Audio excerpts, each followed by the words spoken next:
دانش حسین، اس وقت میں تلمبہ میں موجود ہوں۔ ایک انتہائی افسوسناک جو واقعہ رونما ہوا، جس سے نہ صرف تلمبہ بلکہ ہر شہر کی فضا سوگوار ہے۔ ڈاکٹر طاہر صاحب ہمارے ساتھ موجود ہیں۔ آپ مولانا طارق جمیل صاحب کے بھائی ہیں اور عاصم مرحوم کے چچا ہیں۔ ان سے سارا واقعہ سنتے ہیں کہ دراصل ہوا کیا ہے، اور قیاس آرائیاں جو میڈیا اور سوشل میڈیا پر چل رہی ہیں اس میں کتنی صداقت ہے۔ ڈاکٹر صاحب، پہلے تو انتہائی افسوس ہوا، اس دکھ میں ہم برابر کے شریک ہیں۔ ہوا کیا تھا؟ یہ حادثہ کیسے ہوا؟ وہ جم میں ایکسرسائز کر رہا تھا۔ میں اپنے ویکنڈ کے لیے ادھر آیا تھا گاؤں۔ مولانا پہلے ہی آئے ہوئے تھے، تو اس دفعہ اتوار کو میں نے مریض نہیں دیکھے، میرے اپنے کام تھے، مریضوں کا ٹائم نہیں تھا، ورنہ میں مہینے میں 1-2 دفعہ آتا ہوں، مریضوں کو دیکھتا ہوں، کلینک چلتا ہے یہاں۔ تو ہفتے کو آئے ہیں ہم۔ مولانا ایک ہفتہ پہلے آئے ہوئے تھے، تو ساری فیملی کا گیٹ ٹوگیدر بھی تھا۔ اور وہ بائی چانس میری کل 28 اکتوبر کو برتھ ڈے تھی۔ میں نے تو زندگی بھر نہیں منائی، تو طارق بھائی نے کہا نہیں بھائی، ہم نے تو اس دفعہ منانی ہے تیری۔ اور سارے فیملی والے اکٹھے ہو کے خوب کھانا وانا یہ وہ 10 ساڑھے 10 11 بجے تک ہم لوگ رہے۔ پھر دوسرے دن مولانا فیصل آباد چل گئے فیملی کو لے کے، کیونکہ عاصم جو ہے وہ حویلی میں ہوتا ہے ہمیشہ، ادھر ہی گاؤں اس کو پسند ہے، گاؤں میں ہی ہوتا ہے، وہ اپنے کام وام دیکھتا ہے سارے۔ تو میں کوئی اپنی فیملی کو لے کے 4 ساڑھے 4 بجے پہنچا ہوں، نکلا ہوں یہاں سے لاہور کے لیے۔ تو ابھی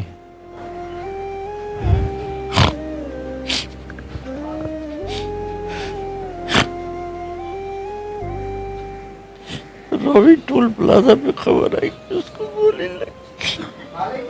نہیں پتا تھا کیسے۔ میرا بیٹا اور وہ دونوں جم میں کر رہے تھے ورزش، تو وہ چیک کر رہا تھا پسٹل کو۔ اس نے کہا نہ چھیڑا کر یار، کیوں ایسے کرتا رہتا ہے، ٹک ٹک ٹک خالی ہے۔ عاصم کہتا خالی یار، میں دیکھ رہا ہوں، چیک کر رہا ہوں کہ خالی ہے یا اس میں کچھ ہے۔ وہ بدبخت اس میں ایک بلیٹ پھرتی تھی۔ وہ چیک کرتا کرتا اس ڈائریکشن میں کر رہا تھا کہ وہ جب فورس لگی ہے تو سیدھا ادھر آ کے لگی، مس فائر ہو گیا شاید۔ مس فائر، ادھر ہی اس کے موقع پہ ڈیتھ ہو۔ حالانکہ ہنسی خوشی آرام سے دونوں بھائی ایکسرسائز کر رہے ہیں۔ ماموں کا بیٹا بھی، شام کو ساروں کی اکٹھی میٹنگ ہوتی ہے ہماری حویلی میں، جہاں زیب راضی ہو گیا، یہ میرا بیٹا ہو گیا، میری عارفین بھی ساتھ تھے۔ عارفین ہو گیا، پھر وہ میری بہن کا بیٹا ہے ادھر سے جوسا گاؤں ہے، اس سے آ جاتا ہے، تو خوب ان کی محفل جمتی ہے۔ ہمارے وہم و گمان میں نہیں تھا، اب اس کو کوئی رنگ دے دے تو کیا کیا جا سکتا۔ نہ اس سے کبھی کسی کو جھگڑتا تھا، نہ لڑتا تھا، بڑا سخی طبیعت کا بندہ تھا اور بڑا اوبیڈینٹ، کبھی اونچی آواز میں نہیں کسی سے بات کی، سب رعایا نوکر اس سے خوش تھے۔ کوئی برادری کا بندہ اس سے گلہ نہیں کر سکتا کہ اس نے، میرے سے تو لوگوں کو پھر بھی ہیں، اس سے کسی کو کوئی گلہ نہیں۔ اور ہمیشہ یہیں پہ گاؤں میں رہنا وہ پسند کرتے، سادہ گاؤں کو طبیعت۔ بہت بہت پسند کرتا تھا گاؤں کو، بڑی نفیس طبیعت کا تھا، بڑا انجینئرنگ مائنڈ اللہ نے دیا ہوا تھا۔ ڈپریشن کا پیشنٹ تھا وہ، انگزائٹی ڈپریشن بڑی سویر تھی اس کو، تو لیکن انجینئرنگ مائنڈ تھا اس کا، اتنی اچھی اس نے یہاں انڈسٹری بنائی، یہ آگے ایگریکلچر انسٹرومنٹ کی ایسی لیٹسٹ انڈسٹری اس نے بنائی ہے، اور ساری اس نے کمپیوٹرائز کر کے، اور سارا امپورٹڈ لیول پہ جو چیزیں بنتی ہیں اس لیول کی لے گیا وہ، بس ختم ہو گیا اچانک ہی سب۔ قسمت میں یہی تھا۔ تو کہیں آیا نا بھائی، مولانا کا جیسے ہے وہ تھریٹ والے لوگوں میں سے ہیں، تو سیکیورٹی لے کے چلتے ہیں کہ بھائی کسی نے گولی مار دی، وہ بھی نہیں ہے۔ پہلے خبر ایسے چل رہی، وہ بھی جھوٹی تھی۔ نہیں بھائی، کسی نے خبر گولی مار دی نامعلوم نے، کسی نے مذہبی رنگ میں، یا کسی سے خودکشی والی بات، یا تو اس کے ہاتھ سے خود سے ہی لگ گئی بس۔ اچھا، یہ انزائٹی یا ڈپریشن کے چونکہ وہ پیشنٹ بھی تھے، اس سے جوڑا جا رہا ہے کہ ہو سکتا ہے شاید اس وجہ سے انہوں نے خود کو گولی ماری ہے، یہ کیوں اس طرح کا بنایا ساتھ ایک دوسرے کی ایکسرسائز بھی کر رہے تھے، ہنس کھیل رہے تھے۔ ایک تو تھا نا بھی کنڈے دے کے وہ بندہ کرتا ہے، سامنے ہی تھا۔ سامنے ایکسرسائز کر رہا تھا جم میں، انہوں نے اتنا اچھا اس نے جم بنایا ہوا حویلی کے اندر، آپ کے بیٹے عارفین نے یہ سارا بتایا کیونکہ وہ وہاں پر وہ تھا، وہ مطلب وہ اپنی جگہ وہ پش اپس کر رہا تھا، تو ساتھ ساتھ اس کو منع بھی کرتا جا رہا ہے کہ تو ٹک ٹک نہ کر، یہ بعض اوقات ہوتا ہے، کہتا ہے نہیں یار میں ذرا چیک کر لوں، تو وہ یکدم کہتا جی ٹھا ہوئی اور فوارہ خون کا نکلا اور نیچے وہ خود جو بیٹا میرا تھا وہ پتہ نہیں کیسے اپنے آپ کو اس نے سنبھالا، ہمت کی، اس کی آنکھوں کے سامنے اس کا بھائی، اس کے کزن. سامنے ہوا ہے، وہ ابھی تک اپنا نارمل نہیں ہوا. آپ کے ساتھ کیسا تعلق تھا؟ بیٹوں کی طرح ہی ہوگا.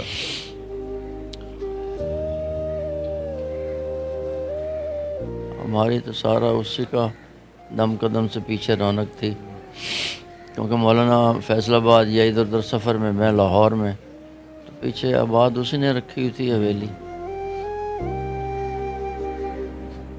جی ڈاکٹر صاحب، اللہ تعالیٰ آپ کو صبر جمیل عطا فرمائے.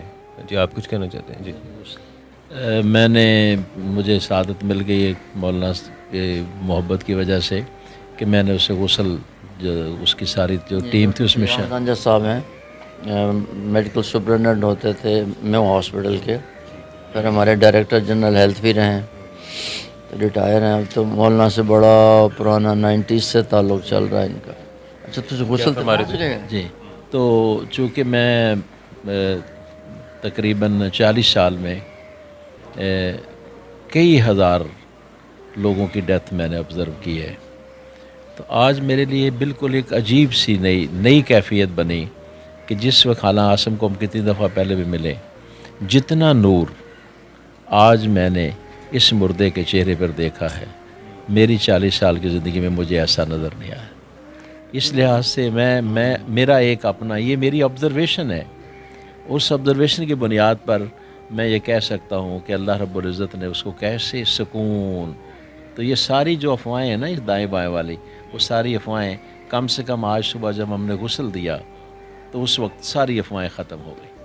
ختم ہو گیا. ہاں مطلب لگ ہی نہیں رہا کہ یہ ڈیڈ باڈی پڑی، اسمائلنگ فیس اس کا، ورنہ انگزائٹی ٹینشن آ لیکن ایسے ہو جاتی ہیں، مٹھیاں بچھی ہوتی ہیں، چہرہ اسٹریچ ہو جاتا ہے. ظاہر ہے آپ تو ویسے میڈیکل کو جانتے ہیں اچھی طرح سے.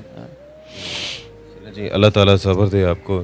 مجھے بھی پہلے شک پڑا اس طرح کا، لیکن پھر جب میں پہنچا مجھے کافی ڈی پی او صاحب کا فون آیا، میں نے کہا جی مجھے نہیں معلوم، پہنچوں گا تو پتہ چلے گا کہ ہوا کیا ہے.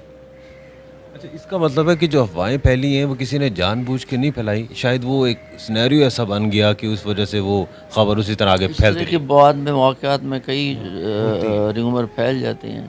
دانستہ طور پر کسی نے یہ نہیں کیا ہوگا. کچھ لوگ دانستہ طور پہ بھی کرتے ہیں. بہت شکریہ جی. دانش حسین کو اجازت دیجیے. اللہ نے کے پان.